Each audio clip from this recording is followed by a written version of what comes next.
jumping through hoops to buy Bitcoin? Frustrated with endless paperwork and invasive identity checks? Introducing Bitcoin Ben Crypto Club's loan program. No KYC required. Say goodbye to the hassle and hello to freedom. Borrow up to $250,000 at as little as 7% interest. Join our community and take control of your financial future. Bitcoin Ben Crypto Club, where privacy meets opportunity. Connect with like-minded individuals and grow together. Visit us today and unlock your $250,000 Bitcoin loan. Your journey to financial freedom starts here. And we are live. Welcome to the show, folks. Today is going to be a very interesting day because what I'm going to do is I'm actually going to lay out the future of where we are going. And as we go, you're going to see the larger picture because I have to include, oddly enough, you guys know me, so you'll get it, ancient Chinese philosophy and how it leads into Bitcoin. Yeah, that's how long of a thing this is, because what we have is everything is a philosophy. Everything is an idea. Everything is a system that we have through evolution of thinking has evolved into technology and systems in technology that advance human want in the most efficient way. Humans run off of efficiency and want.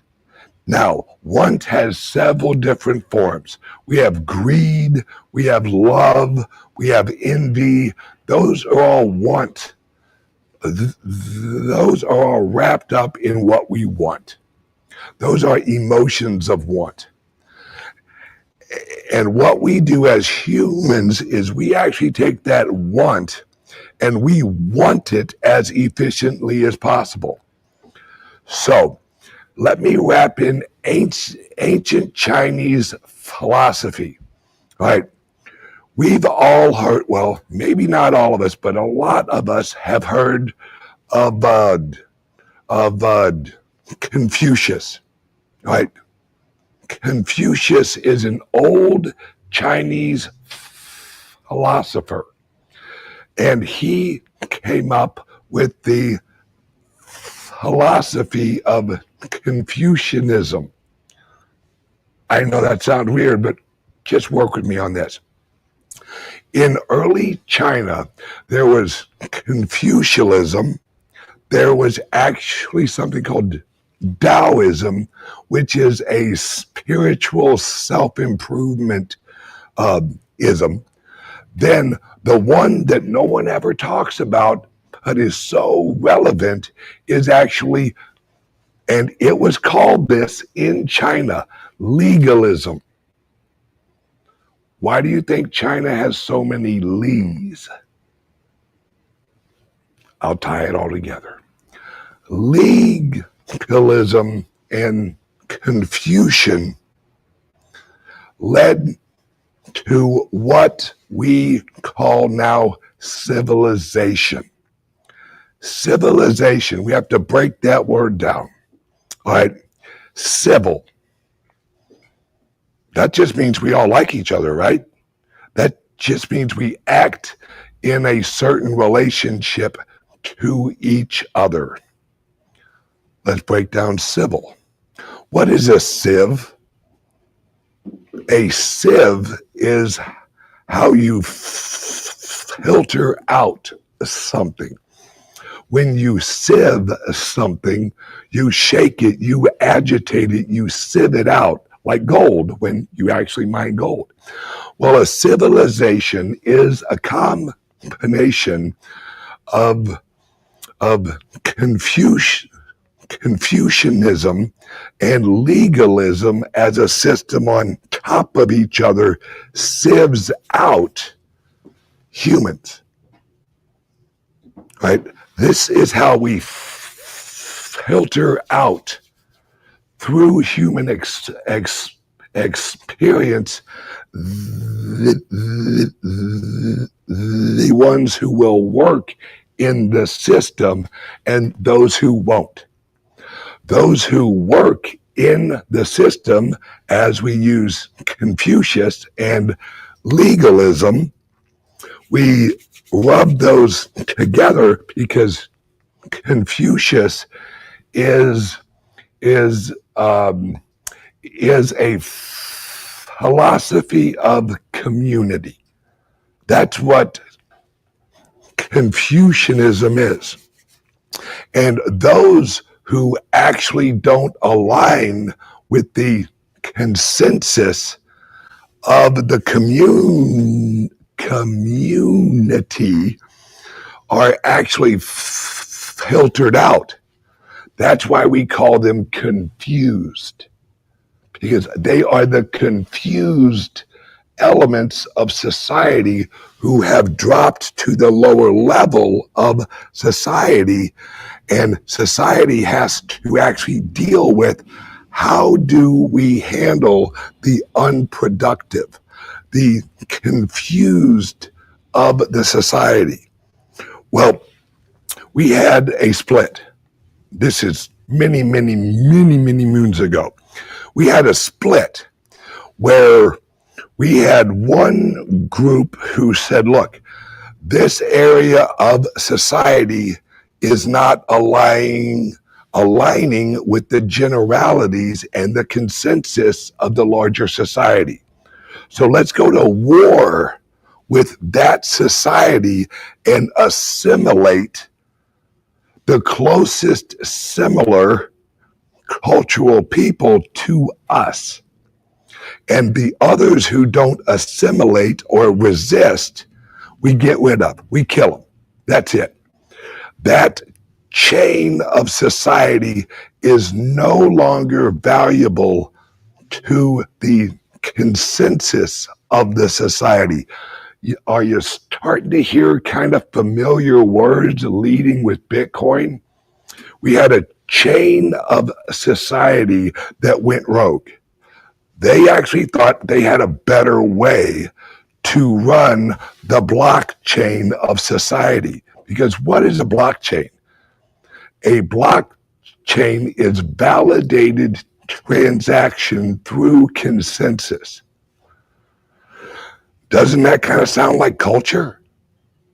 Because as we act and as we move through our lives and we work together, we realize some things work, some things don't.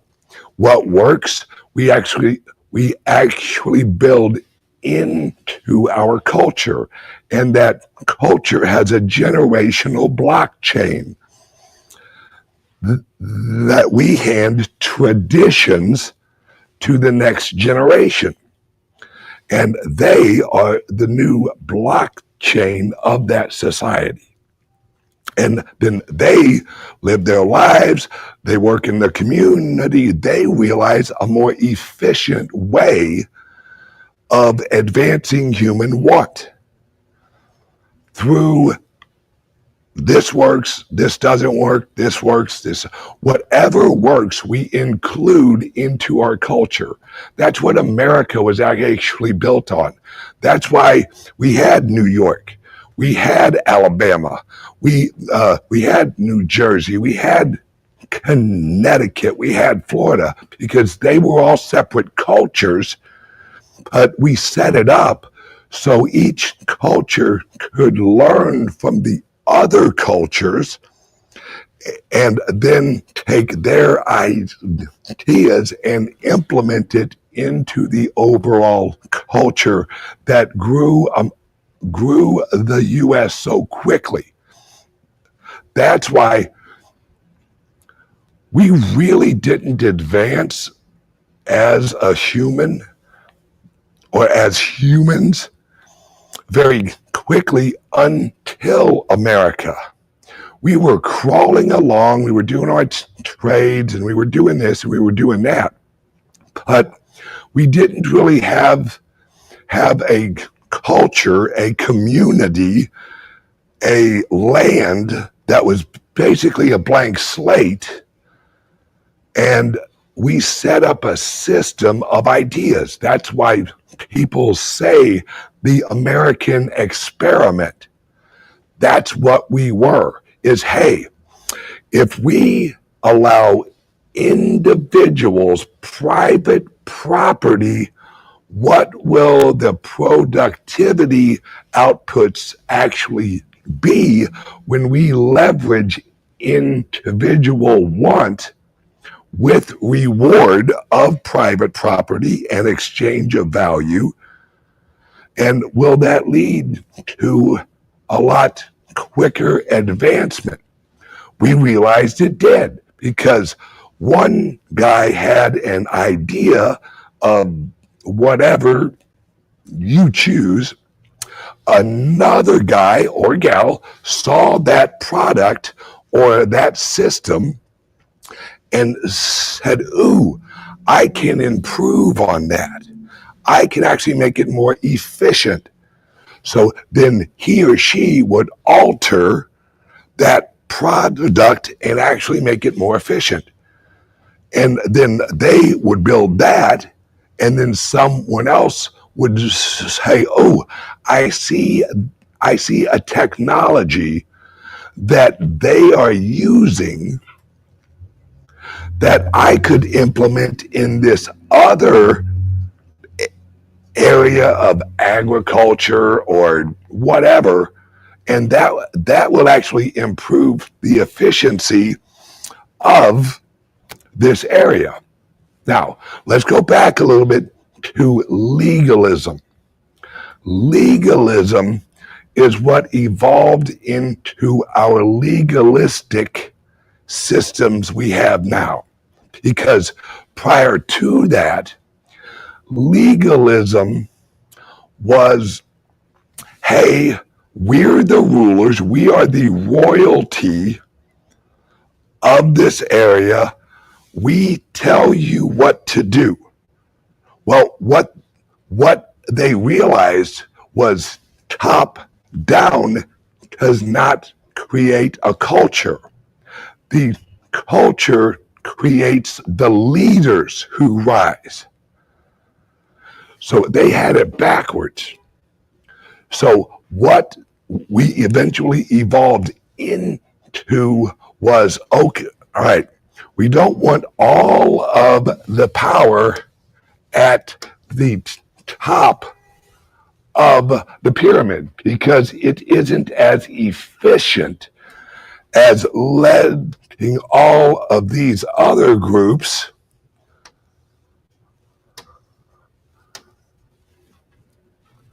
this group here using the legal and the Confucius. Remember, legal and Confucius system combines to create a civilization, sieving out the productive through education and self-improvement goals. So the civilization is, like I've said in the past, it's a legal structure. When I say legal structure, it's a legal structure of general rules. Well, if your general rules are up here, it's only his or her priorities that are the law. We're actually down here and as you look at this, don't look at it as useless, a little less useless, a little more useful, a little more useful, a little more useful, then we get up to the king. There's a larger group in here, all right? Because this area here, and this is what no one ever explains, this area here actually includes this guy, because this is the societal level right here. So this societal level, once they switched to a legalistic and and Confucius combination, they used culture, Confucius systems, to generate the legal system, which the legal system was just an enforceable culture norm. That's it. It was a consensus that created the legal code, sound a little bit like Bitcoin, legal code that would have to actually be held with using enforcement, like punishment and jail and exile and all of, because what they were doing was they were creating a civilization. The civilization system through legalism and Confucianism would sieve out the productive and sieve out the non-productives of society aligned with the culture of the consensus. So everyone, including the king, is in this group. He's actually he or she is actually part of the consensus that created what we called common law, common consensus law. All right? You got me? So, as everyone, including the king and all of the elites who they think they're elite, but they're not really elite, they're part of the common, they would use the sieving of the system and say, all right, Joe Schmo is going up. So we want to give him, who has shown us he's a hard worker. He follows the common law rules. And so what would we do? We would hire him up into the community. That's where we get the word hire. Because what's this look like? It's a pyramid. This system is a representation of society. That's what the pyramids are. It's a representation of the shape of their society. Now, so he would be hired up into more authority. Then, once he reached here, is he working hard? Is he learning? Is he educating himself? Is he reaching a point where we should hire him up? So we hired him up. Now, when I say we hired him up, what I mean is he aligned with the community and the culture and produced a product or service that the community valued. So he was hired up in wealth. He gained more wealth because he was more productive. And he hired up. And then he kept working hard and he learned more and he produced more products and all of this. Then he got hired up again. This leads to, and this is what America changed. Instead of having royalty, we had hiring up of individuals. And that's why here in America, we say anybody can be president. Anybody can be president. Can you work your way up? Can you create a consensus of agreement on culture with enough of the community to hire you up in an elected election?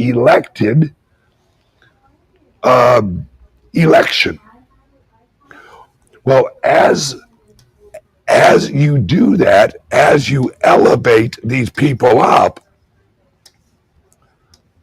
they times, let's be honest, they start to think that they are our rulers.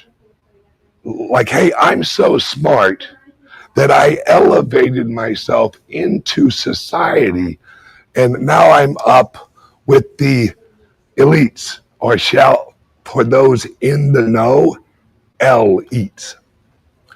All right, that's a whole different show. Now, once they've risen up, because you have to remember, in each of these areas, there's competition for that next higher up. So now what we have, and in each level, we have people who will cheat. We have people who will send, let's call it a non-valid transaction, also known as a lie. So they lie their way up, right? Or they do other actions. Camilla, or whatever the hell her name was, Harris, she did other things in order to work her way up. All right. And so then once a lot of people reach this level, all right, they have actually been corrupted in their hirings up. Now, this shows you kind of what happened with Trump. All right. Trump was here. Right? This is Trump. He's successful, he's very profitable, but he hasn't used, and I'm not going to say he's an angel, but he hasn't used the level, I wouldn't even say corruption, more, he used influence of incentives to raise himself up. Hey, I'll actually take this land and I'll build a high rise, which will give it more value, which means New York City will have a higher property value near this area because it's a higher value building. You know, he'd add value. That's what he did. Well, when Trump was elected, he said, fuck all this bullshit. This is the swamp. So he went around that and said, you know what? I'm actually going to receive enough of the consensus of the community because I will share what I feel, what I believe, what I'm seeing, and I'll see if there's a consensus of ideas. Everything revolves around consensus and validation. And in order to have an accurate consensus and validation, you have to have a ledger of record for what works, what doesn't work. Does this work? Put it up. Here's our ledger. Let's put this on there. That works. So then once that single block of validated transactional ideas, then we hash it into the blockchain of our community. We say that's a good idea. Let's include that in our common law structure and our community structure. Remember, community is generational blocks of shit we have proved in the past works. Right? Husband, wife, children, grandchildren, such and such and such and such and such and such, man, woman, child. This is how we organize it. This is how we set it all up. Well, what has happened is sometime between early 200s and the like 900 AD. This system, or this early system, was corrupted, and we no longer looked at this as a consensus. We reverted to kinghood or elites. Well, what happened then is they created money. They created paper money and exchange of value systems. Well, the issue with that is for a long time, everyone had completely different money. You had Chinese money, which early on in China was shells. Well, no one in Italy is going to value a fucking shell off of an island off of China. It was like, great, that's a shell. That's really neat looking. So the globe unified under gold and metals. That's where our initial store of value through Copper Age, Iron Age, the Bronze Age, each of those ages were utilizing the utility of a new metal through alkalism, alkali something. You know what the hell I'm talking about. All right. So as we created a more productive use of each of the metals, we started to realize, we got this gold shit here. It's too soft. We can't use it for a sword. But I'll tell you what, there ain't much of it. Every time we're actually pulling out ore, we get a little bit of this gold shit with it. So then, and this was all over the place, people were learning about gold and then realizing the utility of a common, very valuable metal. And that's what the elites would accumulate. Gold, copper, silver, all of the base of production. Gold, silver, copper. And so then they could exchange value because of the usefulness of the metals. Well, they came to a consensus that the rarest one was gold.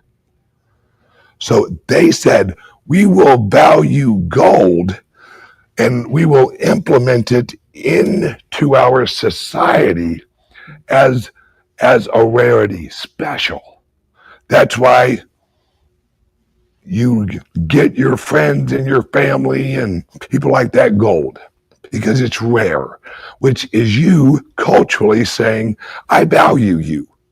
I take this rare metal and I give it to you because it's rare and valuable. I'm in a way saying you're rare and valuable. And so once the globe, and really guys, if I explained all of it to you, we'd be here for 3 weeks. And I'm trying to jump over and link it all. So then we reached a global consensus on gold and silver as monetary units.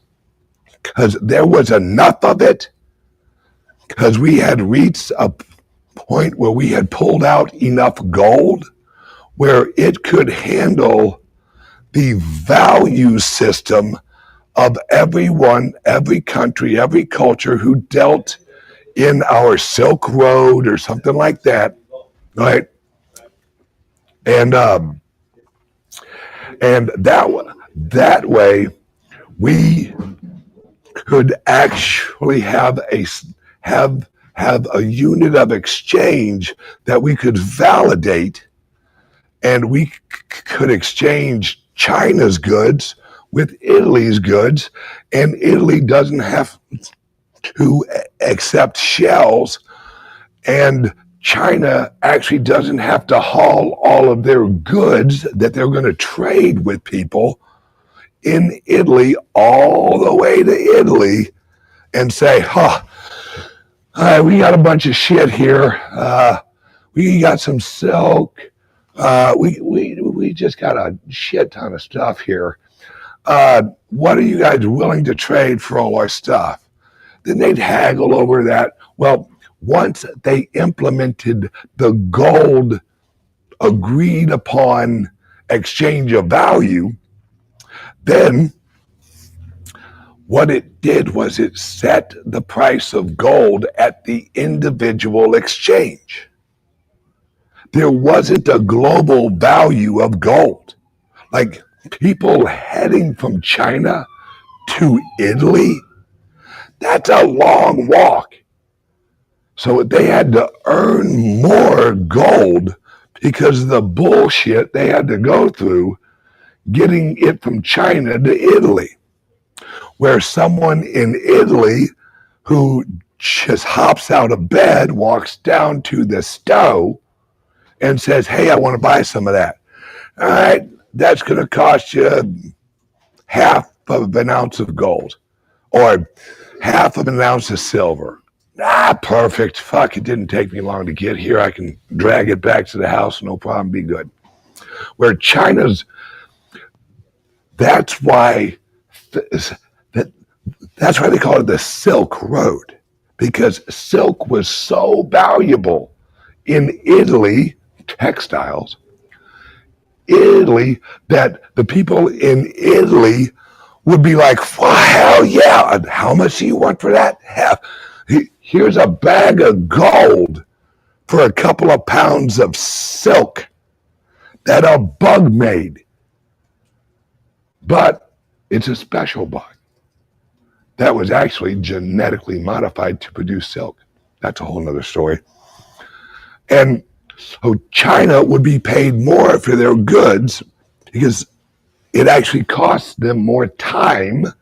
That's what's relevant in this whole thing is time, human limits of our lifetime, generations, advancement. So then as we implemented gold, it worked. And we implemented silver, and it worked. But it was cumbersome. Because if you, as all of the cultures grew, they're like, look, we're all running our asses off like individually. We're like, fuck, that's a long walk. Hey, why don't we come up with a shipping lane so we can pile all of our goods, hop in a boat, let the wind blow us, and eventually get over to Italy? Oh, that's a great idea. It's more, what? Efficient. Exactly.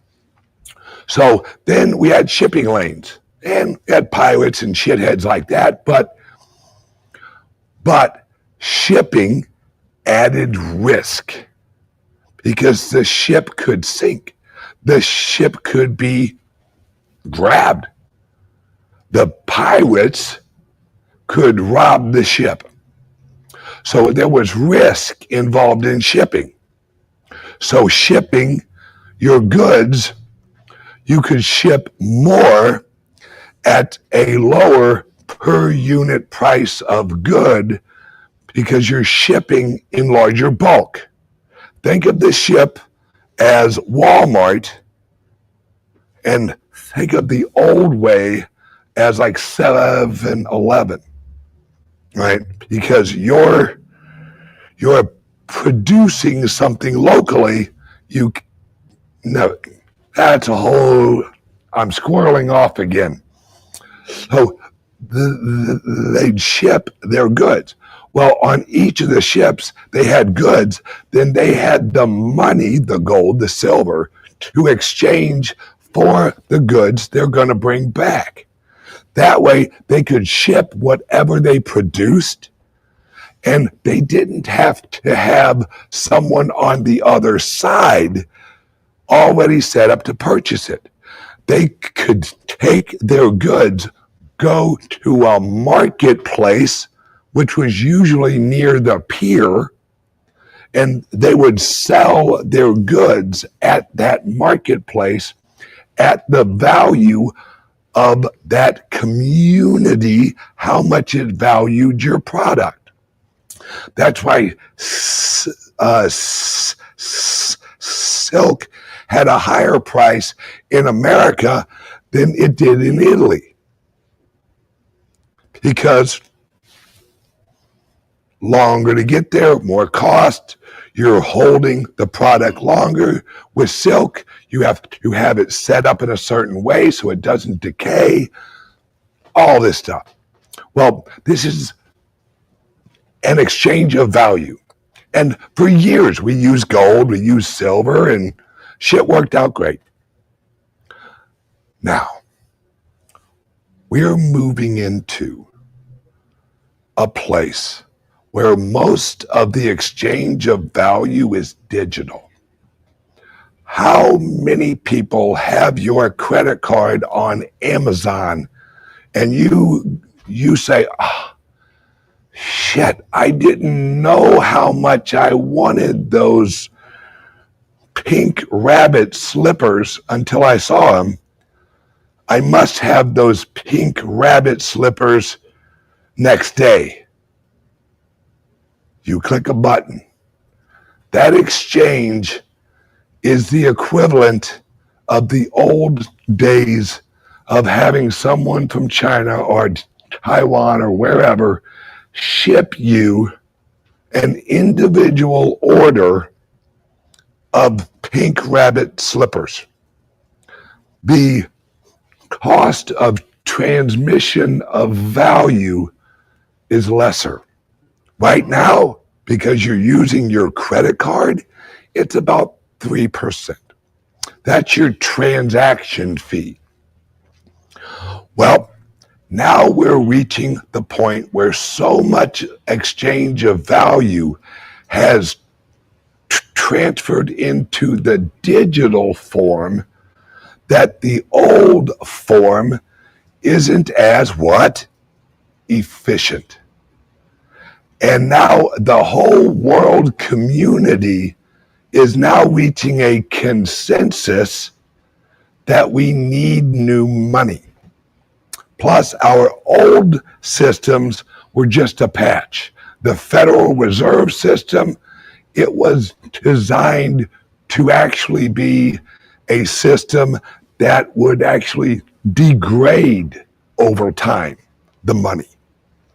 Well, now we have this thing called the Bitcoin, which is a store of value. Now, I know there's a lot of people watching this show who are like, Bitcoin only. Sorry, guys, that's not how this works. Because we are not in a revolution of the Bitcoin. We're a niche of it. We are a niche of this larger revolution into technological advancement at a rapid pace. Because now everything moves at the speed of light. So now we sit here and we say, oh God, Bitcoin only. Yesterday, and if you didn't watch my show from yesterday with Jay, go back and watch it. I explained Walmart coin. I explained Costco coin. Well, all of our maximalist friends are going to go, I want a whole Walmart coin. Yeah, well, you ain't the whole fucking world, idiot. All right. What we're going through now is what I talked about earlier. The legalist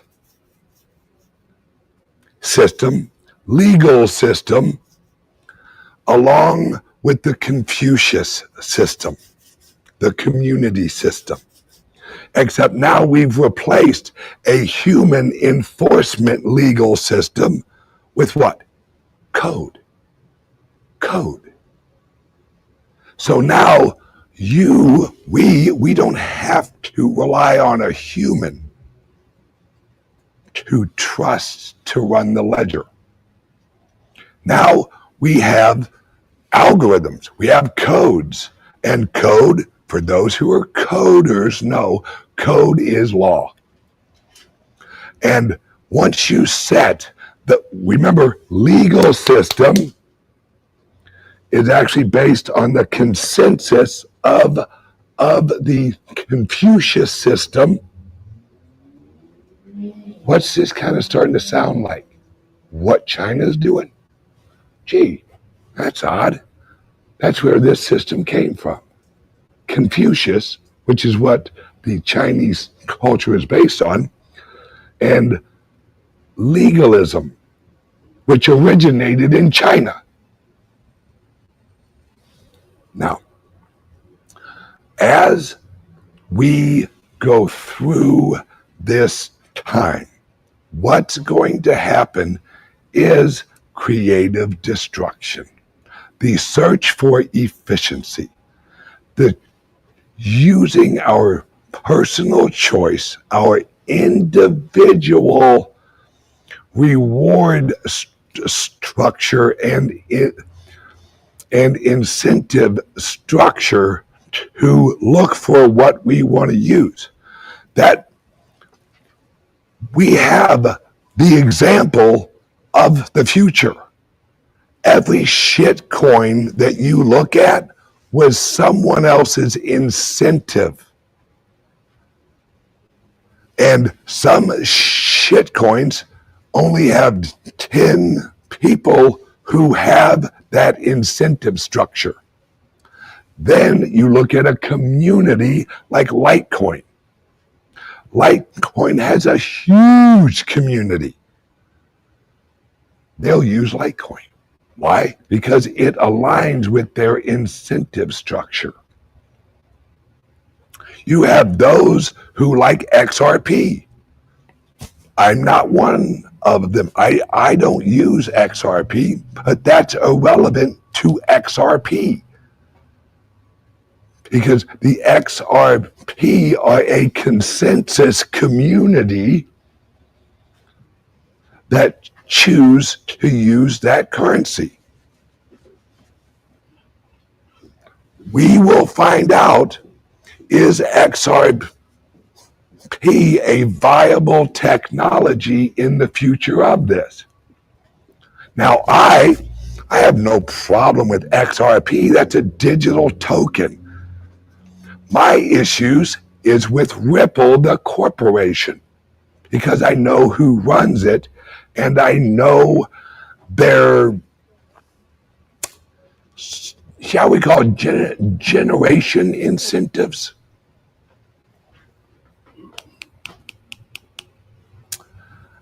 I'll wrap this up, guys.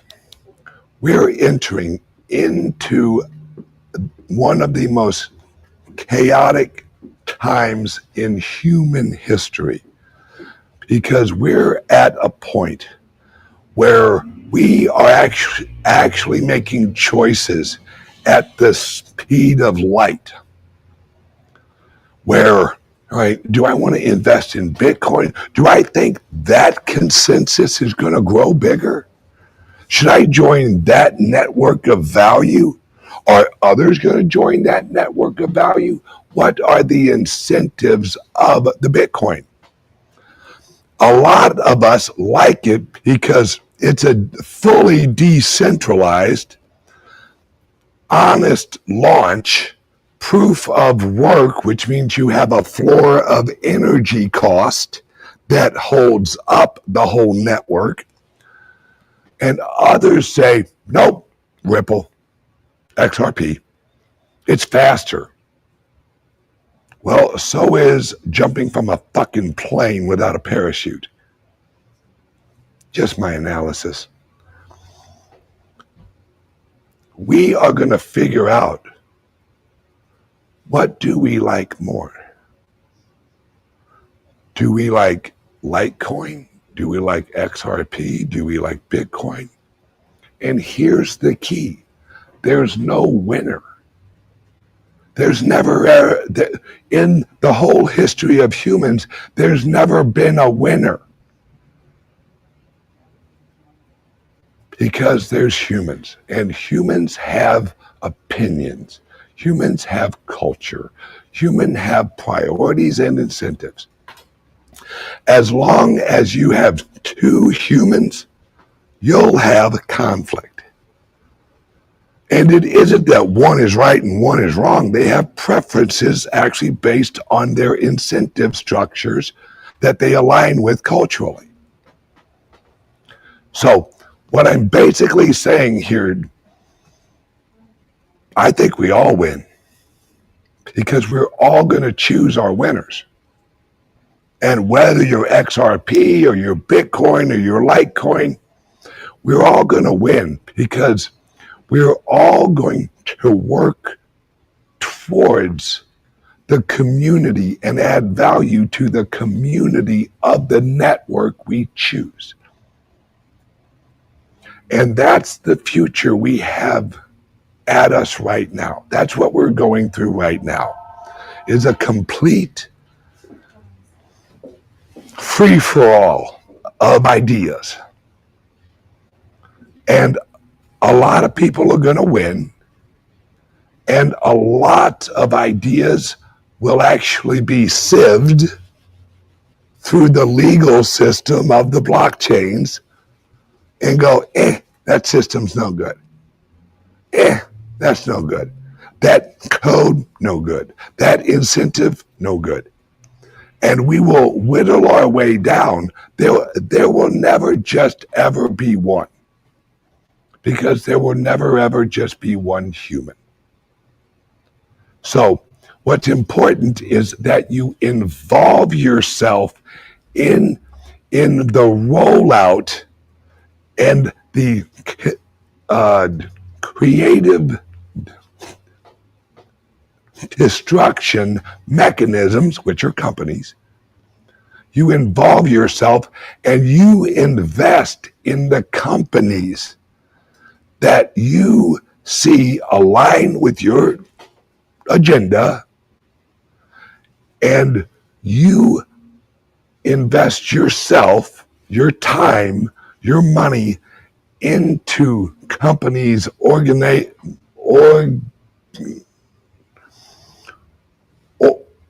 organizations and community that you value. That's the only thing you should be worried about, is the investment of where you're going to put your energy. What world do you want to see? Because right now, it's a roll of the dice, because there's so much competition going on. And that's why we launched our clubs, because these clubs are the petri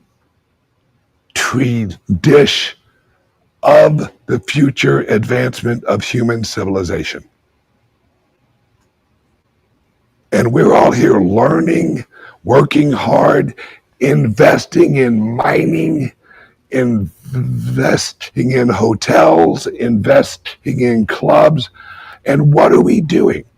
We are creating a network of like-minded individuals. That's a community, folks. And a community has power. And that's what you want to join. You want to join like-minded communities and then inject your effort, your time into that community, because we are building the future in real time. AI, robots, that's all coming, folks. A lot of it's here already. They're just improving it for rollout. The world's going to change in the next 4, 5, 6, 2, 3, 4, 5 years. And as it changes, we choose the changes. If we have created a community that has enough influence to alter the evolution of this future with things we align with. That's why I and Jay and our organization, it's why we're involved in politics. Everyone's like, oh, Ben, politics, God, I don't want to deal with politics. You know what? I don't either. But we have to replace the old politicians and the old mindset, the old systems with this new true verification systems. That's why Trump and the federal government announced, hey, we're going to put all of our recording information on the blockchain. They're changing systems from human verified information into code verified information through validation.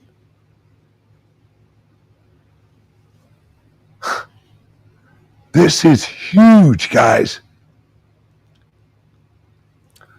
This is the equivalent of the first light bulb ever switched on. And it's bigger than that, because these lights, as we switch them on, we're not just have light in our individual room. We have light all over the globe at once with each new idea.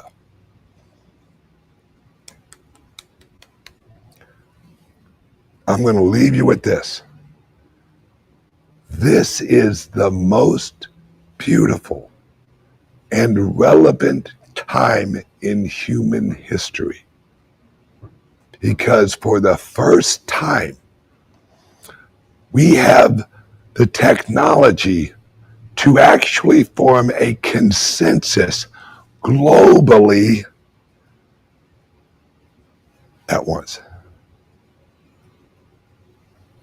And that global consensus will move us forward, because we're going to choose our store of value.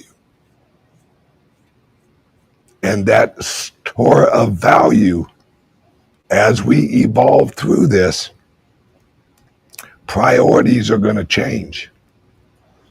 As you guys watching this right now, as you actually get more and more wealthy because you're investing into the communities that are creating the new system, as you guys get more and more wealthy, it's going to reach a point where it's no longer about the money, because it never was about the money. What it was actually about was your culture, your incentive structure, what you believe in, who you are. That's the real value. Now we're just learning who's in our network and who we want to exchange with. All right, everyone, let me wrap this up real quick. Here at our clubs, we offer loans to purchase Bitcoin. I highly recommend you give us a call today, 941-413-6920, because you're not